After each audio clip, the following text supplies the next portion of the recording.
Welcome to the Tools of the Trade podcast.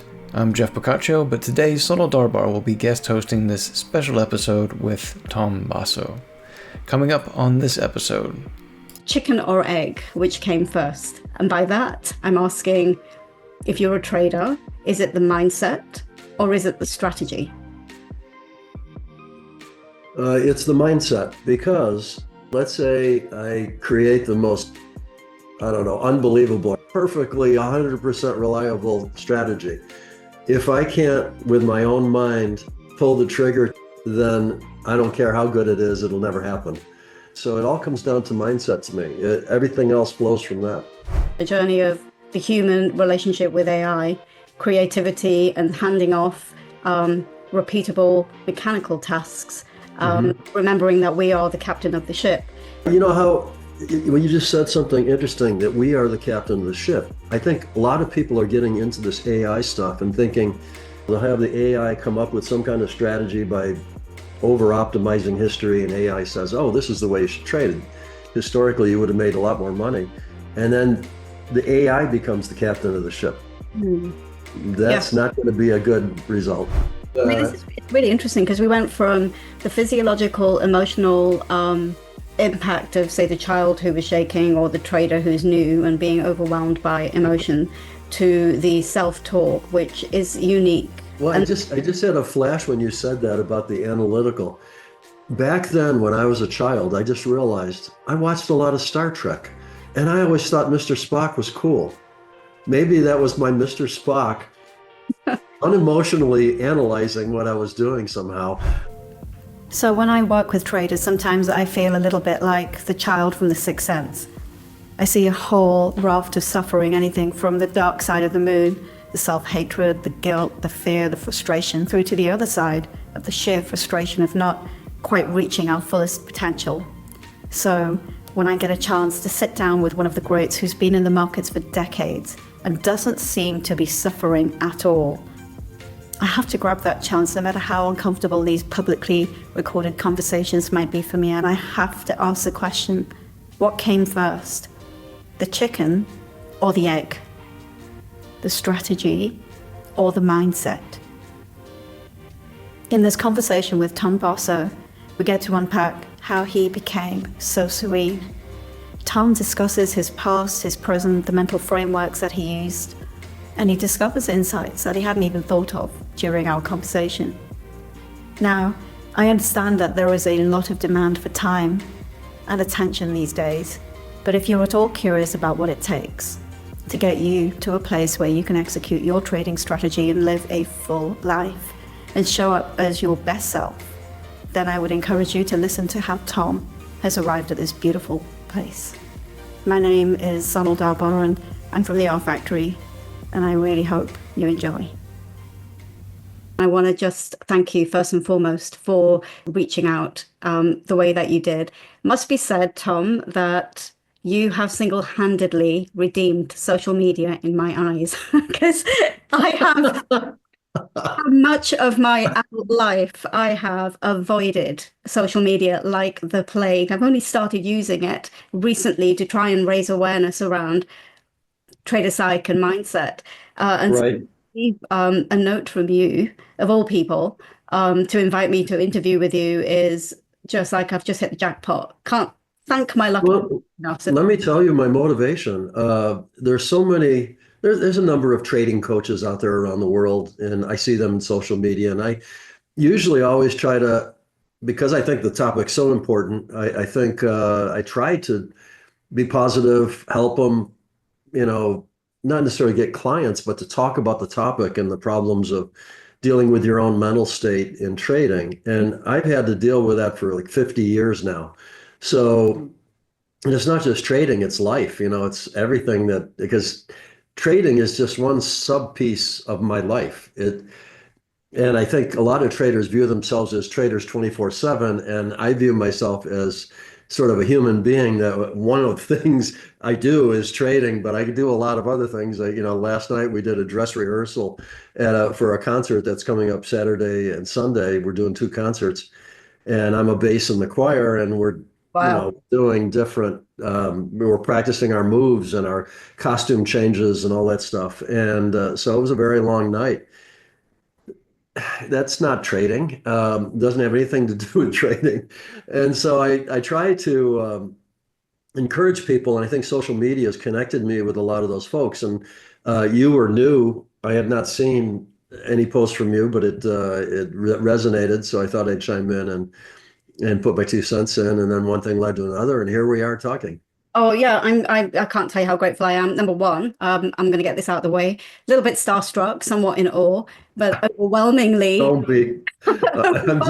We're just having a conversation. It's no big deal. Yeah, and I'm just grateful because you couched it just as a conversation amongst new friends, and I can't tell you how that's put me at ease because this topic, as you've mentioned, is really, really important. I'm a trader. I've been trading for, I shouldn't give it away because it will give away my age, but many, many, many years, like 15 plus years easily. It's a massive, deep interest for me, not just the technicals, but more so the psychology side, the emotion, the psych, the awareness, the impact on the body, the mindfulness, the presence, borderline woo, but not quite. I feel like I need to bring it back in order to show up as a trader in life. And all of that stuff. So what I really would love to do with you, because you've been so generous with all of your knowledge, and I've managed to read your books and follow your Manage, you make it sound like it was difficult. Oh my gosh. Well, listen, I'm not a chemical engineer by trade, so trust me, left, right brain. But your interviews and your generosity has known no bounds, so I can't be thankful enough. And so what I'd love to do is invite you to play with me a little bit. I want to get on your slipstream, on your vibe, and take a journey with you for however long we have together. I want to take a ride with you and encapsulate a couple of things I've heard you say, which are the markets will do what the markets will do, and life will do what life does. That really resonates with me. So this conversation, I really want to let it go where it goes, ideally to places that you may not have been, but feel comfortable talking about on trader psych, because I do work with traders. I think you've picked that up, as well as working on my own work, trading as well. And what I've discovered is that we have a spectrum. You get some traders that will tick the box. I'm just going to do the trader mindset bit, tick the box. There are other traders that I've observed are somewhat problem and or symptom unaware. They don't think it's a thing, and they can think their way out of issues. And then you have the other spectrum where the problem has come upon them. And I will explain what I mean that a little bit later, but it comes upon them in terms of behavioral loops that translate into P&L. So I don't know, the obvious revenge trading, sizing wrongly, all of that kind of stuff. You have the other stuff, which is accumulated stress, which they're not aware of through fractional incidents on their trading, which then comes out in behavior in terms of how they show up with their friends, their family, for themselves. And then the extreme. And I think of a chap who is very active on Twitter. You may have heard of him. His name is Anthony Crudele.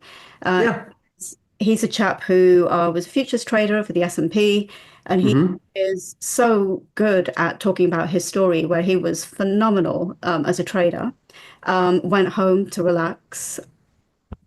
I'm going to maybe exaggerate this a little bit, but got a can of a cool drink, popped it, was about to have a drink, and had a full-on heart attack. He was only in his 30s. He wasn't having a hard time at work at all. In fact, he was flying high. He was doing really well. He was in the zone, but he had a heart attack. And so there was this accumulation of micro traumas on his body that he was unaware of that led to that cataclysmic event, which he looks at and says, hey, I needed to be more mindful, more aware of what was going on so that I can have some longevity about it, and so on and so forth.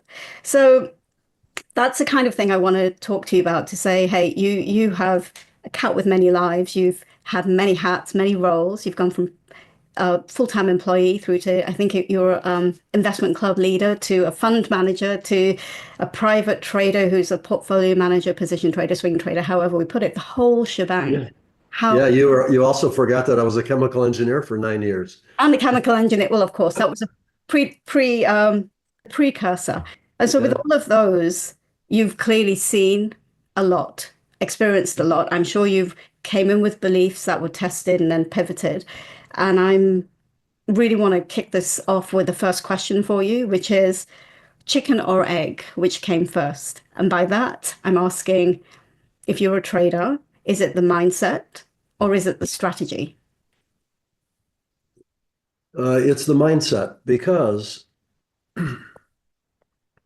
if you really think about it, let's say I create the most, I don't know, unbelievable. I use AI and I create this complicated, massive, perfectly 100% reliable strategy. If I can't, with my own mind, pull the trigger to hit the button on the computer to run that and to send it, then I don't care how good it is, it'll never happen. The mind has the ability to finally call the shot, or to lead you down the road to using an AI, or to developing a moving average strategy, or to incorporating position sizing into your strategy so that everything stabilizes. So if you don't have your mindset correct and you understand how everything you're doing every day long, not only in trading, but outside of trading, because outside of trading intrudes on trading.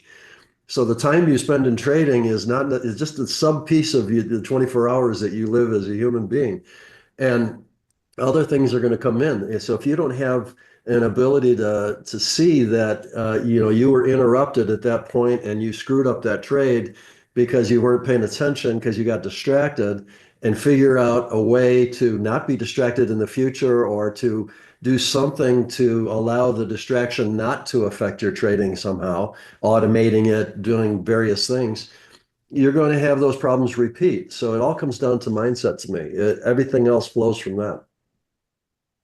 Amazing. And I guess you trigger a question in me that I've often teased people with, specifically engineers, and that is, can you really engineer the mind out of a system?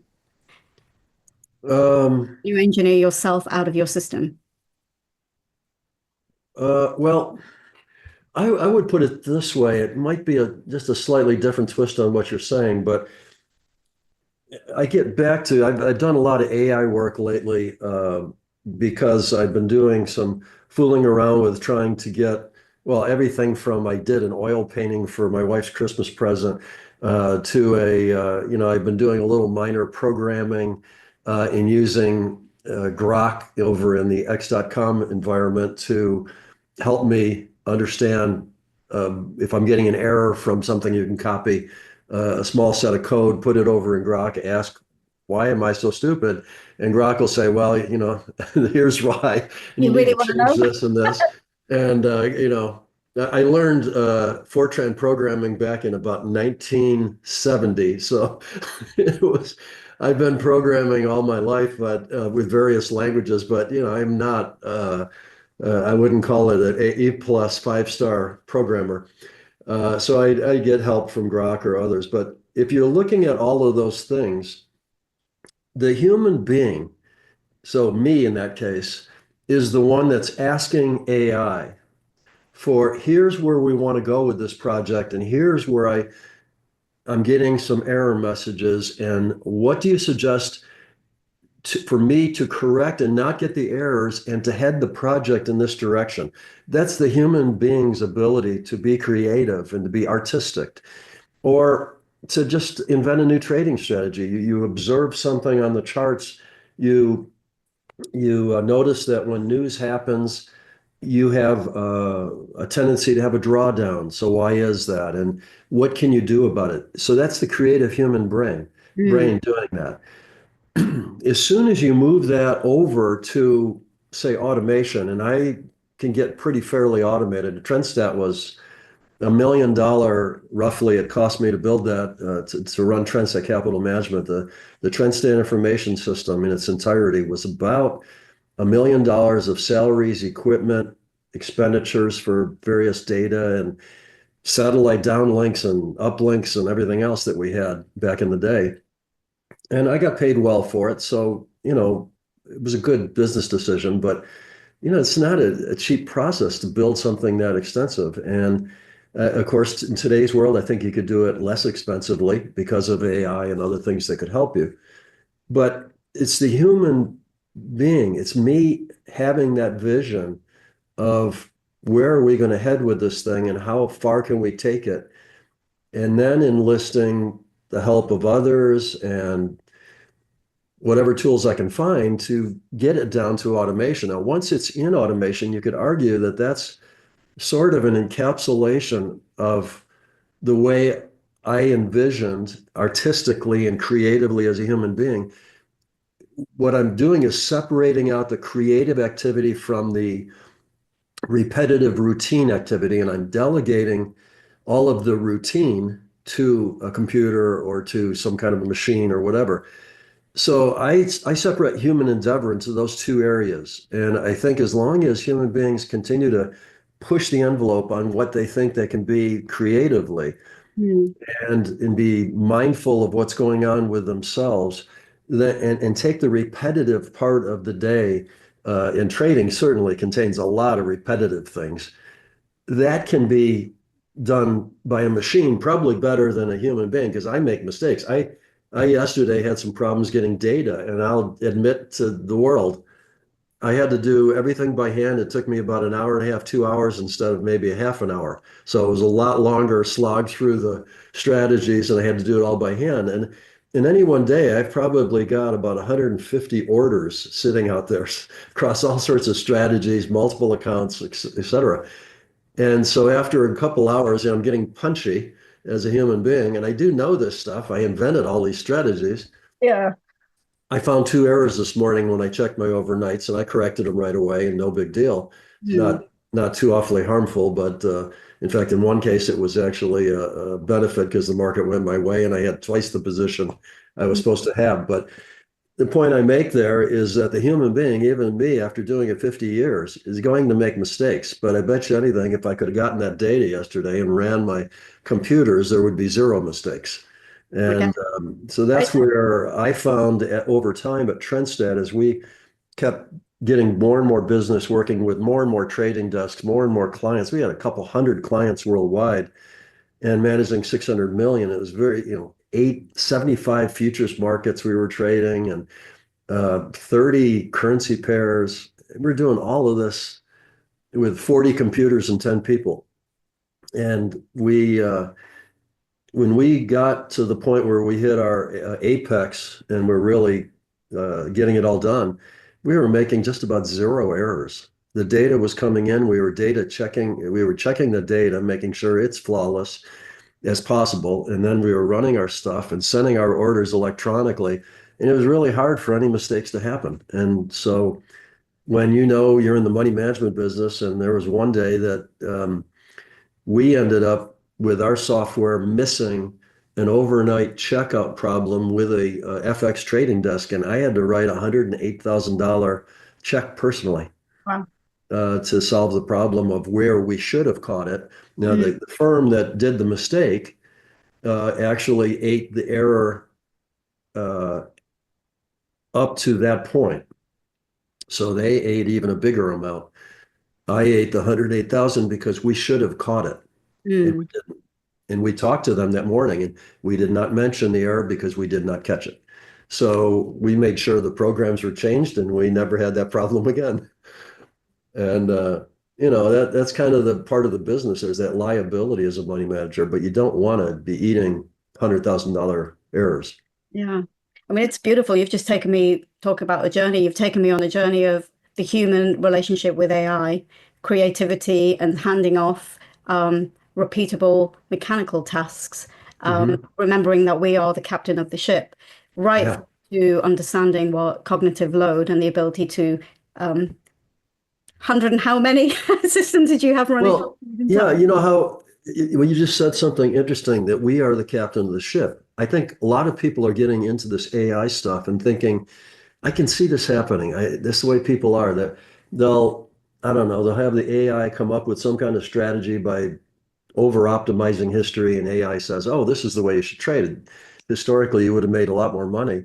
And then the AI becomes the captain of the ship. that's not going to be a good result. Yeah, and we're talking showing my age, but Terminator 2 isn't far away. If we start, or is it Terminator 3? I'm not sure which one it is, but when the machines are running the show and we're not remembering why they're there, that's another thing. Now, here's what I'm really interested in is there's so much, Tom, that you've mentioned and so many threads, and I'm trying to hold on to them.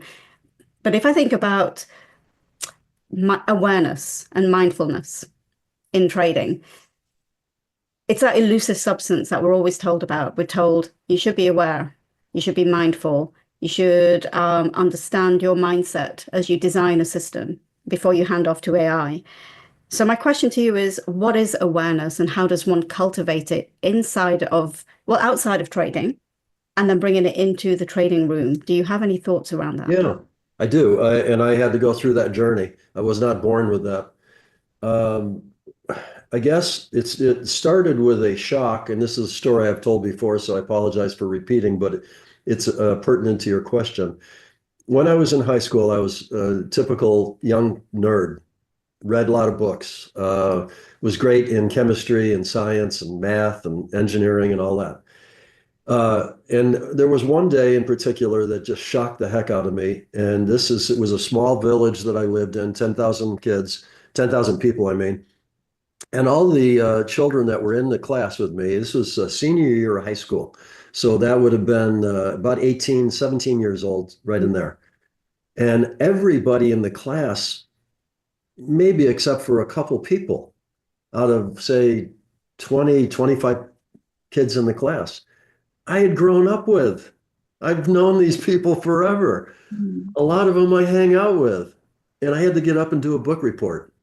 And I was this basket case, hands shaking. I could see the paper I was holding. Hard to believe. Shaking. It was embarrassing. And it was so profoundly embarrassing that I went home, and that night I'm trying to go to sleep, and I'm lying in bed just replaying my memory of the day, and especially, that whole book report thing. And then logically just sort of looking at it with a dissociated self, sort of, and saying, Tom, that is ridiculous. There's no logic, or it doesn't even make sense. You know all these people, you hang out with them, you laugh with them, you're just getting up and talking to them in a book report. And you read the book. It's not like you're faking it. There's nothing to be worried about here. And so that was the first thing that happened. And then I started noticing that it was useful for me to do that every day. So like you get down to the end of the day, and I sort of would play back the tape of what were the 2-3 major things that happened that day, and what was my memory of them, and did I like the way the result turned out, or the things I could have done differently, and so on. And so that became slightly increasing up the path of awareness.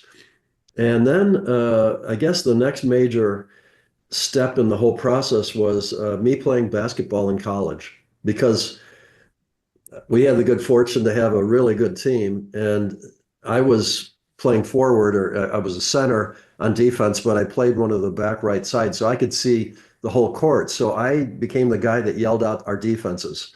So I'm always, hey, Barry, there's a guy right behind you. Gary, to your left. I'm just yelling stuff out all the time. But I have to keep track of who's behind me. I got a guy over here to my right, and he's disappeared. He hasn't come out the left side. He's got to be behind me. So I got to keep track of all this. And that was a very good exercise in sort of awareness of my surroundings and how I was reacting, because I'm barking out commands to my teammates, and at the same time I'm trying to do a good job myself, and your mind is spinning. You really got to focus and do a lot of stuff. So that really helped. It also helped my confidence, because I'm going up against, since I'm defending usually the other team's center, they're usually bigger than I am, taller and bigger, and so they're pushing me around. I got to push back. I've got to hold my own and kind of get my position and make sure that they don't take advantage of me. So there's a lot of, I guess, introspection on how you are reacting to the environment you're in. And that really gave me a lot more confidence. And I did a public speaking course when I got out of college that kind of sealed the deal, because the lady that was teaching it was awesome. and trying to take any topic and just reduce it down to a few things and just talk. And that's, I realized that I could get in front of that group. And these are people I don't know. They're not friends all my life or anything. And I could take a little 3x5 card and put down a couple things and give a talk on just about any topic you want to give me, the challenge of doing. And so one thing led to another there. And I realized, yeah, I'm starting to see that being aware of what's going on with me is very useful. So when I got into trading, and I realized all the things that new traders realize, that your emotions go high and low, you get greedy, you get frustrated, you get mad, you get fearful, every emotion in the book. And the market seems to find a way to push all your buttons and find your weaknesses and exploit them, almost as if the market is preying on you and just looking for your weakness, and it's going to find it, And so what ends up happening is I start thinking about awareness and how there's useful mental states and there's non-useful mental states, is the way I would call it. And I'm not a psychologist, so all of this is generic, just one trader that's done 50 years of this talking. But what I found happening is when my emotions were in a much more balanced state, where I really don't have an opinion of whether the market's going up or down. I'm agnostic in direction. I've managed my position sizing well. So I'm not sticking my neck out. I'm making enough of a leverage to be interesting to keep my attention, but not too much to make me nervous. There's a fine line. And it's different for every person. Anthony, with the heart attack, he might have a completely different leverage level that he's used to and he's comfortable with and all that than I would be, say, an older guy in retirement that I am. So everybody's got their own financial puzzle that they're trying to solve. But when I try to solve mine, it helps me to be able to understand I want to be right at that point where it's interesting, but not nerve-wracking. So there's a kind of nice in-between place. And I'm always searching for that on how I can better find that sweet spot. And I think most people are oblivious to it. They don't even try. And I think what happens when you get that is you sort of end up in this place where a lot of new traders want to make $1 billion by the time they're 30 or whatever, and they've just jacked up their account, and they're not prepared for the mental aspects of that or the emotions that they're going to see, the roller coaster ride that they're going to go on, and how it's going to affect the rest of their life and their personal relationships with spouses and family and all sorts of other things that go on. And so what I did to help myself once I realized that the importance of it is I stuck a little stick-it note and I put it right on my monitor. And it said, be aware. And then I got a timer and I put it on my computer. And I think I started with every half hour. And I had the thing just ring at me every half hour. And that was the signal to look at the note and be aware.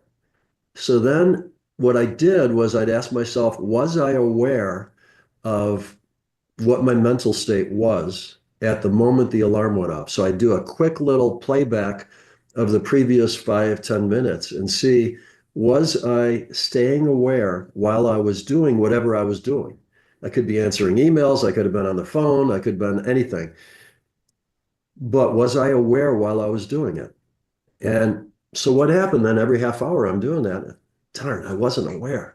I got to keep screwing up that awareness. So I kept working at it and working at it. Pretty soon I realized that my mind is actually anticipating the alarm going off. So now I'm thinking, the alarm's going to go off. I got to be aware, like I'm getting ahead of the alarm. And, you think that's cheating, except then I move the alarm up to every 15 minutes. Now I'm anticipating the alarm every 15 minutes. Guess what? Pretty soon, I'm pretty much aware all the time now, because I don't want to have the alarm go off and then tell myself, darn, I wasn't aware. So little by little, it became continuous. And so these days, I don't need an alarm to do that. I'm pretty much there's a part of my brain that watches me do everything all day long. So it's watching me talk with you on a Zoom call, and having a good time. And there's part of me that says, "Oh, that looks good. Your teeth are kind of white. Yeah, the dentist the other day must have really cleaned them up." And there's just other things that my part of my brain is noticing. Oh, those books in the background look great. My wife did a great job of putting those on the shelves.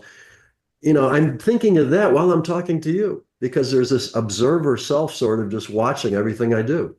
And that's a very, very useful thing for a trader because it's going to help you, the trader, understand some of the things that you face that are hurdles and that are strengths that you have even. Like Anthony came off the floor. I never been on a floor except as a tourist. So everybody's got their own backgrounds, strengths. I'm good with math and computers. Other people might be good at, lifting heavy weights, whatever. Everybody's got their own talents and skills and everything. And what you want to do is define your own resources, talents, skills, and exploit those. And then try to figure out where are your weaknesses and what can you do to offset some of those. And in a lot of cases, traders have mental weaknesses. And what can you do to offset your mental weakness? If you know I don't know, you're not very good at organizing your time, can you figure out a way to organize your time better and fight that tendency you have to not be very well organized? And that's kind of been the key. So there's been this evolution of awareness that's increased through various kind of life events in my life that have led me to where I am. And then when I eventually became full-time as a money manager, man, it all came together because trading will find all of those little mental situations you have in your brain and exploit them. So you have to figure out ways of dealing with it. And being aware is a great tool to have. That's absolutely what an incredible story, Tom. I'm listening to the journey that you took from sort of the physiological impact of standing up with your sheet for your book report. Yeah. That was not coming from logic. That was coming from pure emotion as a child. To what I'm observing is that you had a voice in you that spoke to you, that said, "Hey, Tom, you know these guys. So what's this about?" And so as I listen to you, you have had quite a lot of self-talk. And that self-talk has been really objective, as I'm just reflecting back to you.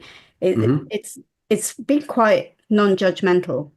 Correct me if I'm wrong, but it appears to be non-judgmental, disassociated, very helpful. And it's almost sort of triangulated your situation with where you are and what's going on.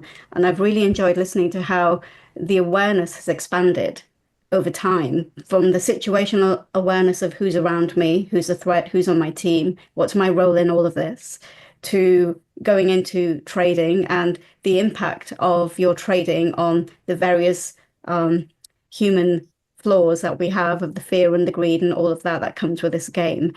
And so you are at this state of serenity that many of us are on the path of. I mean, I love that you're there because now we know that it's an achievable state in this field. I have to ask you, have you, in your reflections, when those weaknesses were exploited for you, can you recall a time where you were feeling, I don't know, torn, or you were second guessing yourself, or you were uncertain? How did you become aware that a weakness was being exploited at the time by the market? Did it come up for you in a thought, or in something somebody said back to you, or in your health? How did you notice it? How did you correct? I probably notice it the most at least over my trading life, by in the early years logging things in and trying to just read back what I was thinking at the time and trying to force myself to kind of replay the tape of that day if I could. It's hard to do when it's a year or two ago, but if it was yesterday, you can kind of play it back when the markets are closed and just sit back there and think about it.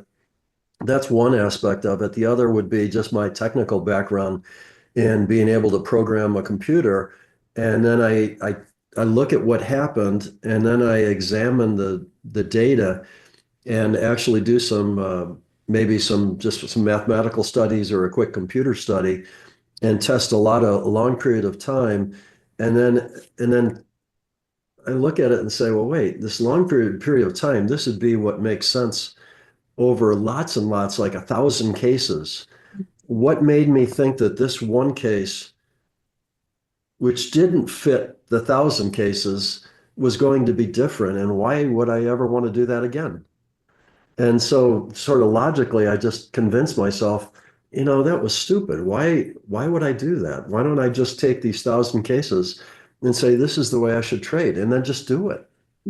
Like the Nike slogan, just do it, just execute flawlessly. Did you ever find that an emotion ever overwhelmed your logic in the battle between logic and emotion in your mind? Well, in the early stages, yes. You start out as a young trader, you don't have a clue what you're doing. It's not you're not born with the skill of trading, you have to learn it. Some people have longer learning curves than others. And for me, it was probably a very steep road for probably, 4 to 6 years roughly, before I really hit my stride and things were coming a lot easier and I could replicate things and keep progressing to higher highs. But I would say that emotions in the early stage, yeah, I mean, you get a position that's going crazy and you're an individual trader. This is before I became a money manager. And you just think to yourself, well, I'm just going to take profit on half the position because this is just too lucrative and it can't keep doing this forever. And you're just squashing your strategy. You just went off and did something that had nothing to do with what you had spent hours and hours and hours planning out. And you just emotionally just decide, oh, I'm going to not only take half a profit, I'm taking my wife out to a steak dinner tonight. And that's so easy to do as a trader. And what you realize when you study the numbers and analyze it in a detached fashion, I admit, so you have to kind of get into that framework, like you're going to be critical of yourself and to try to see whether you're actually doing what makes sense. You use your analytical brain a little bit. Well, then you realize, wait, this is, Tom, you're being dumb. Just do this. It's easier. Why are you doing it so difficult? Do it easy. Yeah. And, I mean, it's really interesting because we went from the physiological, emotional impact of, say, the child who was shaking or the trader who's new and being overwhelmed by emotion to the self-talk, which is unique. I must say, as I hear you, your self-talk was objective and supportive and helpful. Whereas others, if others hear the words, that was just dumb, can easily spiral into bigger feelings of dumb and all the rest of it. well, I just had a flash when you said that about the analytical. Back then, when I was a child, I just realized I watched a lot of Star Trek, and I always thought Mr. Spock was cool. Maybe that was my Mr. Spock unemotionally analyzing what I was doing somehow. I don't know. But it just flashed into my brain when you were saying those words. So Yeah, maybe, I trust those flashes. I trust the intuition and I trust the flashes. yeah. Not everybody has. I love this conversation, Tom. Not everybody has the voices that they choose in their mind. So a lot of the work that I do when I work on myself, on my partner Jeff, who is a friend in common, that you've actually interviewed with him in the past, Jeff Boccaccio. Oh, yeah. He what I notice is when people have self-talk, when we do the deep work, the self-talk often distills into beliefs that are really not their own. And it may have come from family, friends, society, programs, things that they attach to as youngsters. In your case, thankfully, it was Mr. Spock, who was very helpful. And I guess Or either Mr. Spock or a whole lot of computer programming that just kind of gave me different answers than what my instincts were telling me or my emotional swings were telling me to do, and getting me kind of pulled away from the emotional roller coaster into doing my next 1,000 trades, which becomes a very different mentality. You're just grinding. Absolutely. And once you get into that type of mentality as a trader, then it's kind of like any one trade doesn't become very emotional anymore because it's just one data point in the middle of 1,000 trades that you're doing. And so why are we getting very worried about this one trade? We got 1,000 to do. There's a lot of work ahead. Let's just keep grinding. And so you put different spins on it in your own head to make it a little bit more palatable to your emotional self somehow to Completely. And keep doing it. dare I say, there's even an element of, I mean, I talked about your philosophy, but I'm even picking up the spirituality in it, because if it's a 1 in 1,000 trades, there's a serious non-attachment to each outcome, hence the spirituality part. But I also picked up, Tom, that you somehow managed to command your physiology to relax in all of this. That was an interesting story too. Please tell me. Yeah, I'm sitting at the computer with my little, a little, what do you call these things? Post it. Yeah, post-it notes about being aware. And in the early going, I was doing a lot of programming then, back in Fox Pro days, and we were just cranking out more and more automation for Trendstat on our way to this $1 million platform we were building. And so be aware and say I've got a lot of things going on and I wasn't aware, but of course the alarm went off, so I had to stop and do my thing. I suddenly realized that I could tell when I was stressed by how much tension it felt like. If I hold my hands up, it felt like the muscles on the inside of my fingers were clenching like that on the keyboard. Yep. Versus just kind of relaxed flowing. Mm. And I started realizing that when I became aware of when I was feeling a bit more stressed, or even back in the long time ago, overly caffeinated because I just finished a pot of coffee or something. And my mind was blowing and I was just trying to get a million things done. I could feel in my fingers that stress, and that became just a trigger. If I ever felt stress in my fingers, I knew I was being stressed. I'd think to myself, yeah, I'm kind of a basket case. We just need to slow things down, take a deep breath, and go like this with my fingers, and it would all go away. And so that was one thing. I also noticed that I tend to, I guess being hunched over the computer a little bit, I tend to pick my shoulders up. So the trap muscles get a little tight sometimes. And I've noticed when I get massages or I have stretch sessions, I actually have a stress session after this.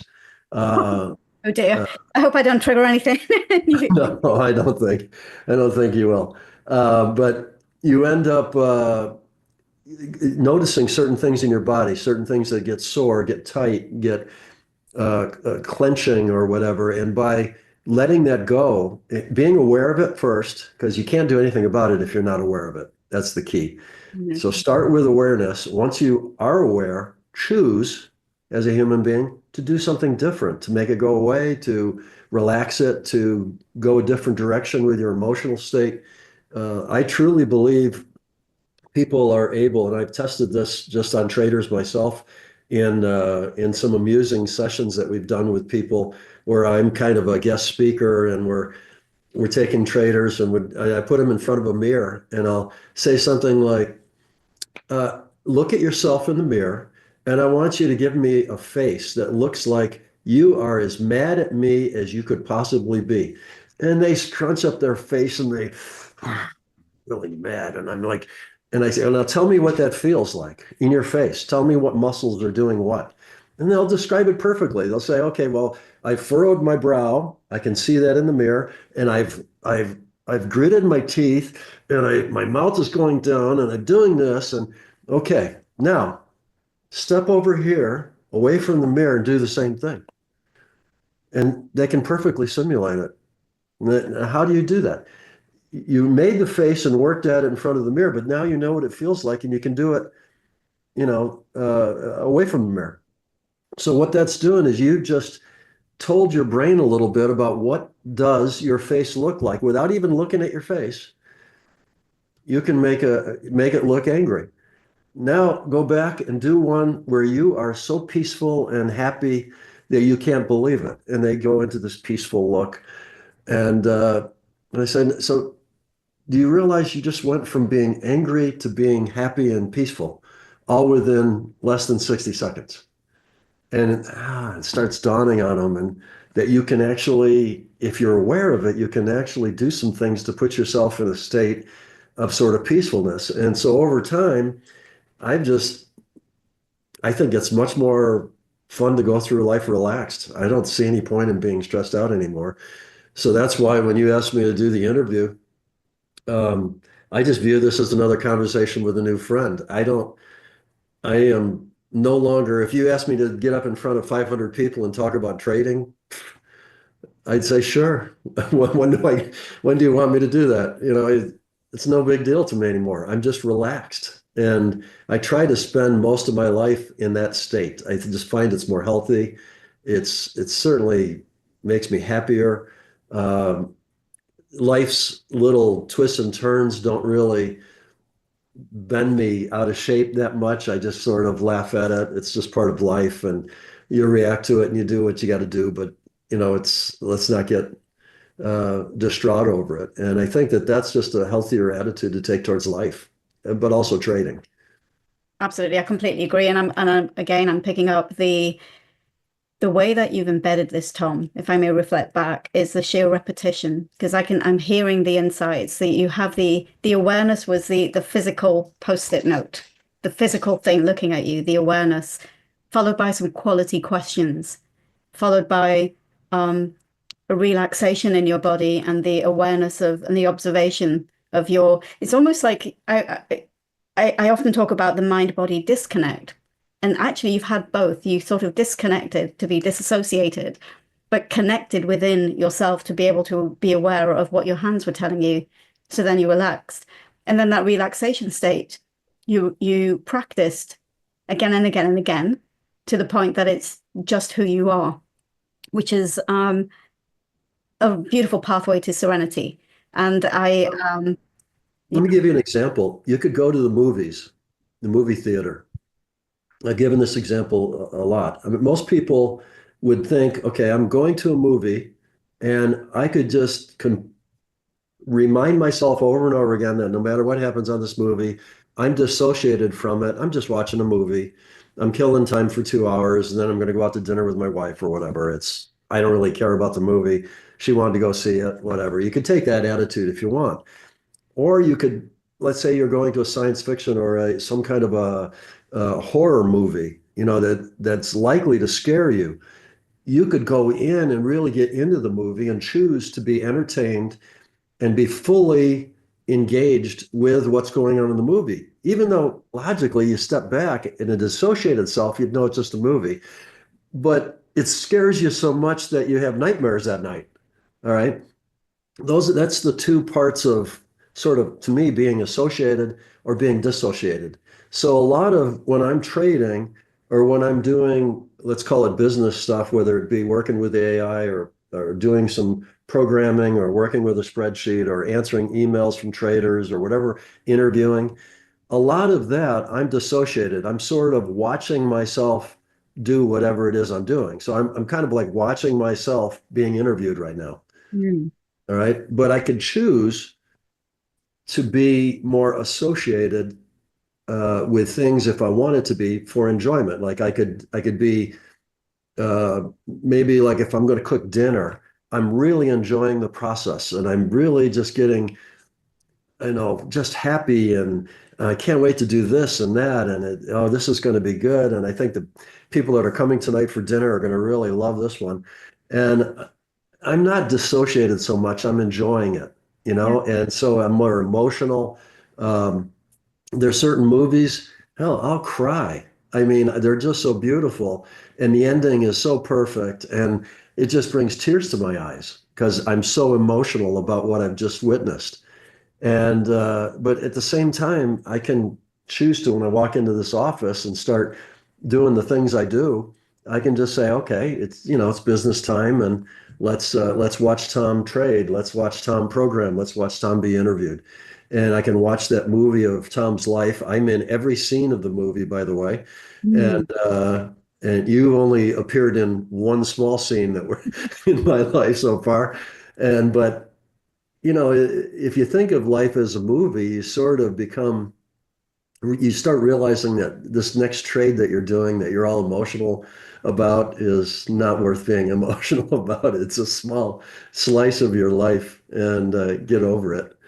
Absolutely, Tom. I love it. I'm hearing again as I pick up, when you're in the disassociated self, the observer, I'm hearing a third person saying, let's see Tom do this. Let's see Tom engage with work.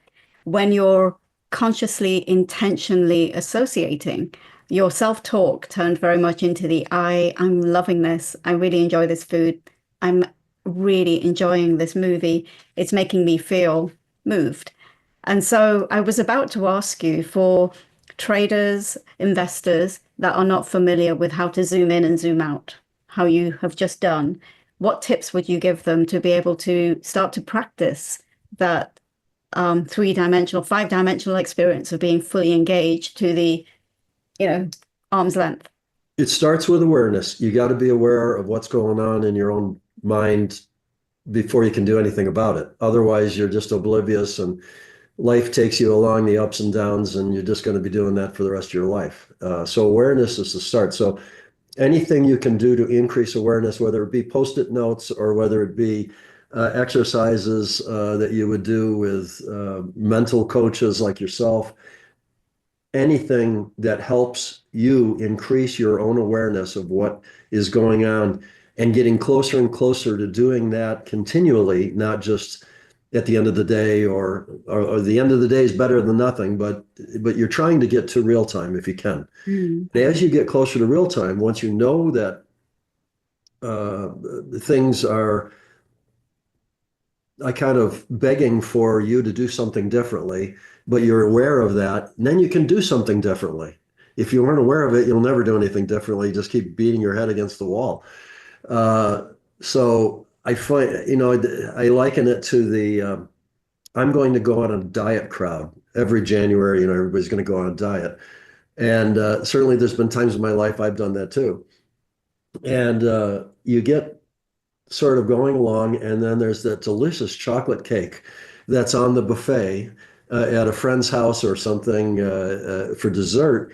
And you realize that, I don't know, you're on a ketogenic diet. You don't even eat carbs, but that looks awfully good. And you haven't had chocolate cake in so long, and blah, blah, blah. And you talk, well, I'll just have a little bit. Well, what should have happened there was that you should have been aware of the fact that you're emotionally getting attached to this chocolate cake, and that's not what you're doing. And just adjust and say, I think I'll take a pass on that. It looks great. I used to eat that a long time ago, but I don't eat it now. And it's so easy once you have that awareness and make the strong decision. That's called discipline. I mean, discipline in trading isn't just doing the same thing over and over again, because your mental state's going to want to drag you out of that over and over again, up and down and all over the place, and try to get you out of that disciplined state. But if you can be aware that you're deviating, then you can immediately deviate back and get on track. So everybody's human, and I could get out of whack in a given moment, any moment of time, I suppose. But I'm aware of it right away, and I'm immediately shift right back. So what might look like I'm a disciplined guy is really just me being aware and adjusting back on track. And I think that that's where a lot of traders they don't have discipline, because they aren't even aware they're getting off track until it's too late. They've already done the trade, they've already made the mistake, and then they're kicking themselves the other way and saying, gosh darn, why didn't I shouldn't have done that. Why did I do that? And then they're kicking themselves. And that almost becomes self-defeating too, and then you got to drag yourself back the other way and get up the courage to get back on track. So I think it's that awareness at first, and then the will and the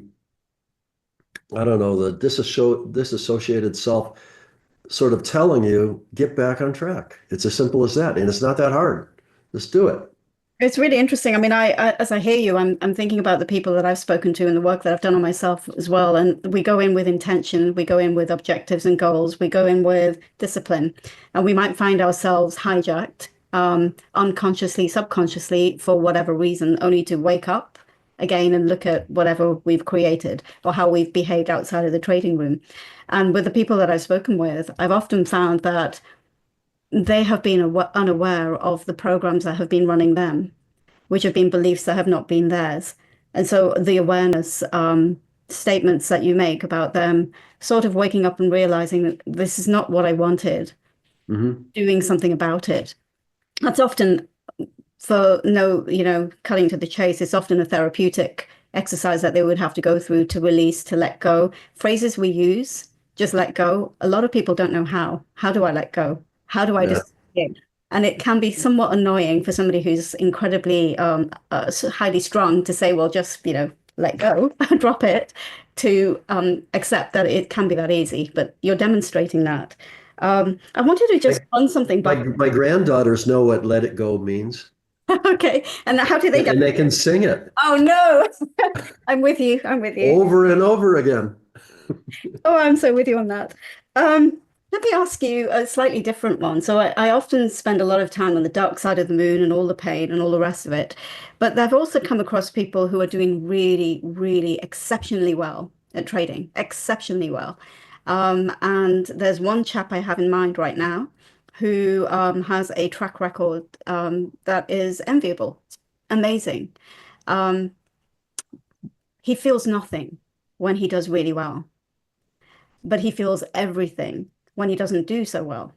And by do so well might mean just something as simple as he didn't execute the trade as well as he thought, or it didn't go to plan. But overall, he nets eye-watering sums. He does really, really well. And so he spoke to me and he said, I'm not sure what it is. Why don't I feel something when I do well?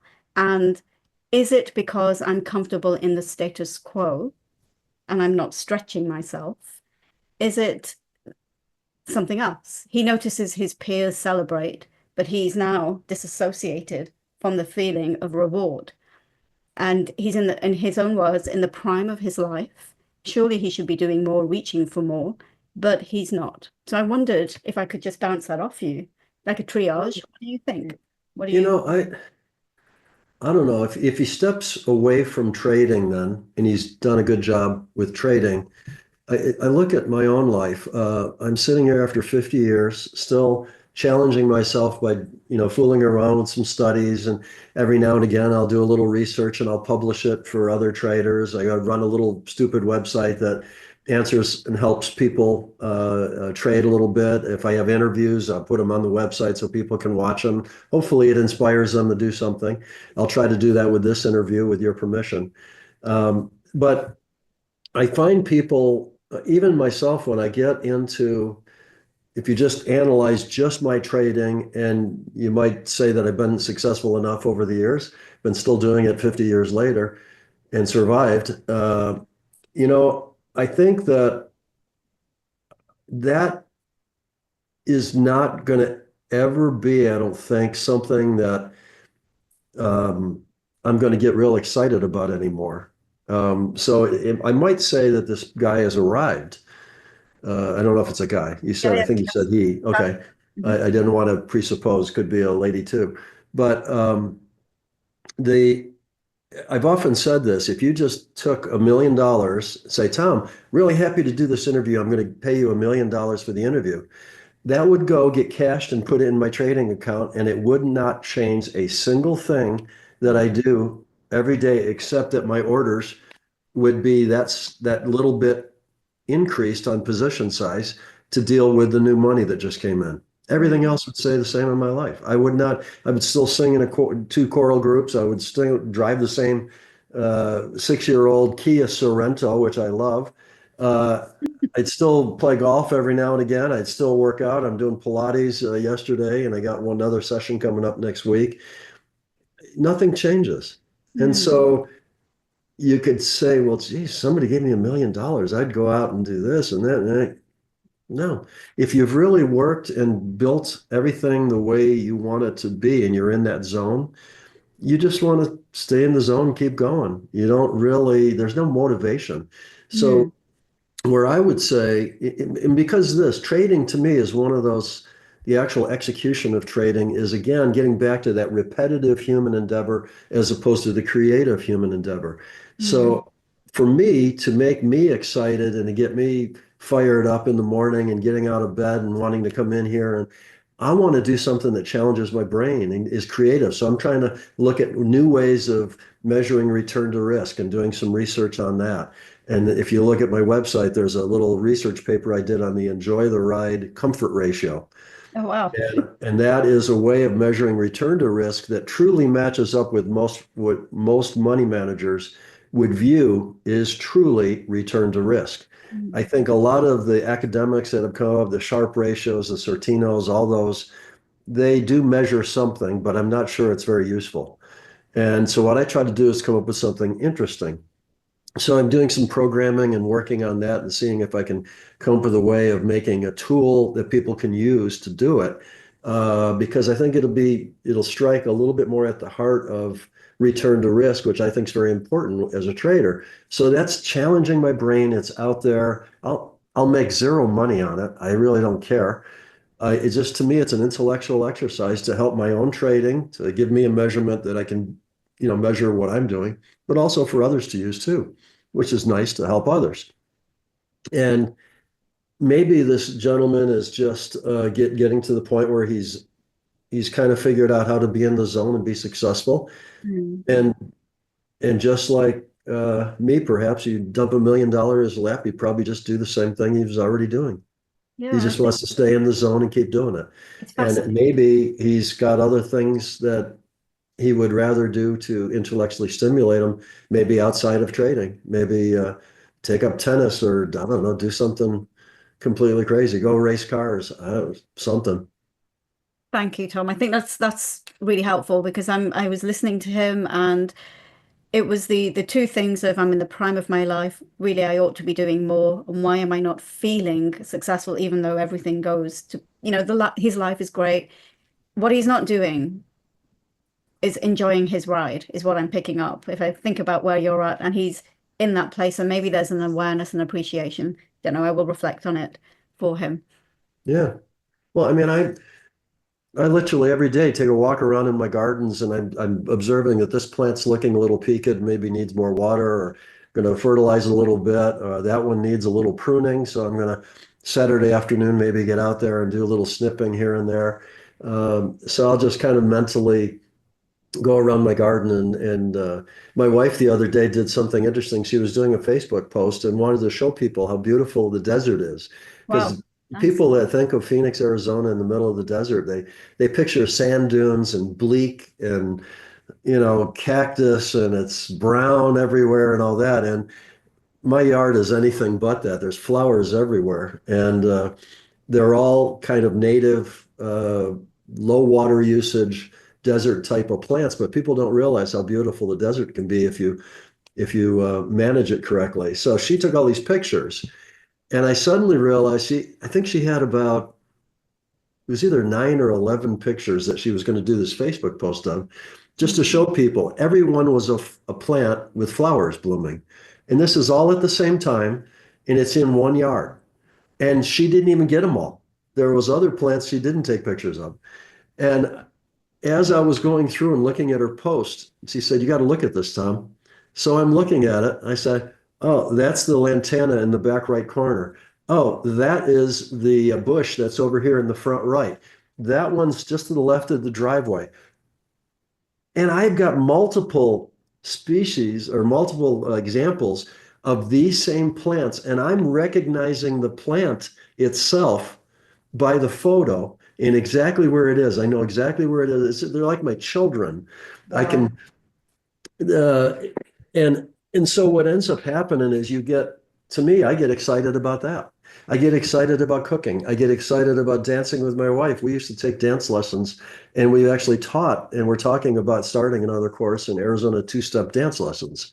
I sing in 2 choral groups as a bass and a baritone.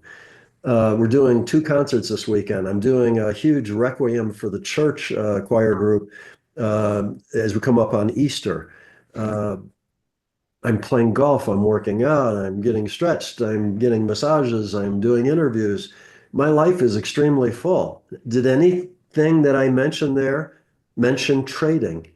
Absolutely not. But everybody thinks of me as this 50-year trader, market wizard, blah, blah, blah. And I do manage a fairly significant amount of money, and I'm trading. And I've got my trading screen up to the left of me here. But that's just a small fraction of what you can do. So I would encourage your trader gentlemen to look outside of trading and realize that trading and being in the zone is one thing. When you need to do that, you do it. And then when you turn that off, have fun, live life, May I ask, when you were get a few doing hobbies. when you were doing this professionally, when you were a running a fund professionally, did you have a similar approach? Were you I did to some things. Literally, you run out of time in the day eventually, but and I have a lot more time to my capability now being retired. When I was running Trendstat, it was pretty much a 9 to 10 hour day routinely. But when I wasn't at Trendstat doing Trendstat stuff, I tried to get out and play golf, go work out. I still did all my own landscaping. I still to this day have never hired a landscaper. I I hire them to install. I am 72 years old. And if I'm going to move, like I installed in this new remodel we just did 2 years ago, about 180 plants, new plants. wow. That's beyond my 72-year-old body to do in any kind of reasonable amount of time. So I hire a crew in. I specified where every plant went, size, shape, the type, designed the whole yard, CAD cammed it, got it approved, ended up supervising the installation, new irrigation system for it to suit the way I wanted to irrigate the plants. And not surprisingly, the yard is looking fairly beautiful. And when you dig into that level and you have fun with it, you can really see everything. You're getting out of the trading world and expanding your brain into new topics. And you don't know. I mean, do you remember a guy named Roy Niederhofer? Roy was a guy out of New York. He was a CTA, commodity trading advisor. And I believe he's a very nearly a professional violinist. He's I mean, he's played with symphonies and everything. And he sees the markets as sort of musical score. And he was successful. Whatever works, have fun. Use your own capabilities. But when you're not doing that, go out and play with a symphony.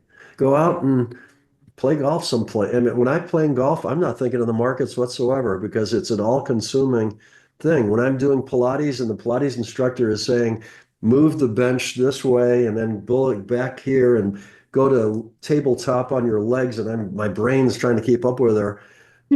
You're not thinking about I wonder what the euro's doing right now. Mm. That's gone. And I like that. I like getting away from it and then coming back to it and seeing, okay, let's see what happened while I was gone. Do you notice anything interesting? We've got the big speech after the close on tariffs over here in the US today. Be interesting to see so it's always just interesting. I'm watching the movie. I love it. Tom, thank you so much. I'm aware that when I first started, I'm not sure if you ever came across a documentary. It was on Netflix. I know we saw it here in the UK. It's called Jiro Dreams of Sushi, Jiro, and he is a master Japanese sushi maker. He's almost above Michelin star quality. And the title was he dreams of sushi. He's obsessive about making this perfect sushi, and he's got a small kiosk in the subway that one would normally walk past, but you'd have to sign up months, if not years, in advance just to get a seat at his at the bench. And so when I started trading, I was very much like Jiro. All I did was dream about trading. I would dream about my own tape, if you wish, the plays that I made in the day. And it's interesting to see at what point we switch from study, obsession, continual improvement into relaxing and just being. And I'm unaware of how I've done it, but I'm fully aware that I was obsessed for a very long time. So I don't know, do you have any thoughts on that at all? Yeah, I think it's been an evolution for me. I was obsessed back when I was in my 20s, I would say. I mean, I literally, if you think about my age and go back to 1980 when the IBM PC first came out, I was doing this before computers. Mm. So I was with a calculator on weekends, obsessed enough to take Wall Street journals and pull data and put it on sheets of paper and then hit calculators to calculate moving averages and things. And then writing down the answer and doing page after page after page, and then plotting those results over some kind of graph paper and taking a look at it and trying to make sense of it. I could do studies like that today in minutes. So the world's a different place these days, but I was obsessed. And I think what led me to pull away is not only success in trading and realizing that, okay, I've now been successful at that. And I realized because it's just the next trade's won in the next 1,000 trades, I need to, that if I can take that attitude, I'm going to get a little bored of that. And that might even be good. Because then I don't even get emotional or anything about it. I just crank. Yeah. And during the day, I just want to be flawless and get it all done.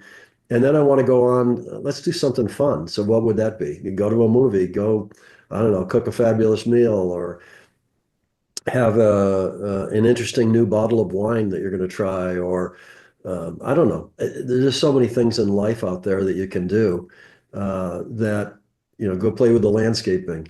I used to, when I was traveling as a business, I used to dream practically of being home and cutting my lawn.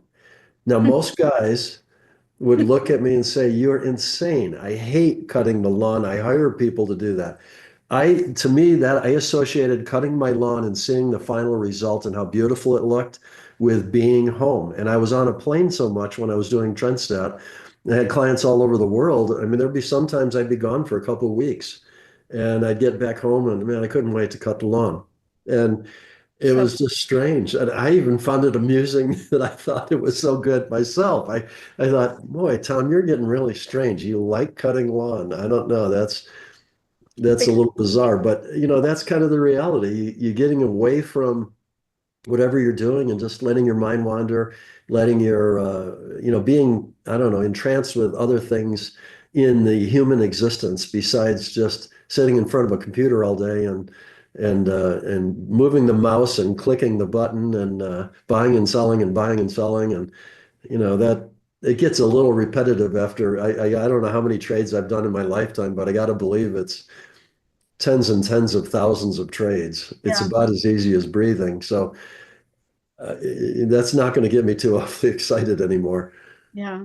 Oh man, amazing. So from student to diligent, continual improvement person into mastery, into waking up and remembering to smell the coffee or to smell the cut lawn, the visceral experience of being in the trance of the now. Tom, thank you so much for your time today. And I don't know, I could talk to you forever. I really could. And I'm just mindful of. We could always do this again. I'd love that. But I'm aware that you have a massage waiting for you with your name on it. So yeah, thank you so much for sharing your insights and yeah, just reaching out. I'm so appreciative. It's my pleasure. It's been fun talking to you. And we actually were able to keep the topic totally on the mental side of trading, which I promised we would do. And I think we pulled it off. Thank you. Absolutely. We did. And If I could, before we wrap it up, there is one final question I'd like to ask you. did you ever talk to people about trading? Now, where I'm coming from is I had a conversation this morning with a chap who surprised me a little, but I do appreciate where he's coming from, which was he can't talk about his business to his family or to his peers because they keep feeling that it's all terribly negative. So you can see that he's quite early in his career. And it made me wonder whether you actually talked to anybody when you were going through the early stages of trading. If anything, I had a bunch of engineers that I was around that all were trying to learn how to get better at stock investing. So I had almost a little bit of a support group of everybody striving to get better. And it kind of fed me to try to get better. I think I advanced a little bit beyond where they were over the years, and eventually then ended up running the investment club that a lot of them were in, and one thing led to another, and now I'm a money manager, and now I'm retired and all that. But I think that I had more positive reinforcement there in the struggles of trying to get better and everybody trying to I don't know, support each other with, yeah, that didn't work out. I wonder why, and people throwing out ideas. And so lunch became sort of a brainstorming session of, 4 or 5 engineers talking about stocks every day. And I think it helped get me into this kind of, I got to solve this brain tease. It's intriguing. It's never ending.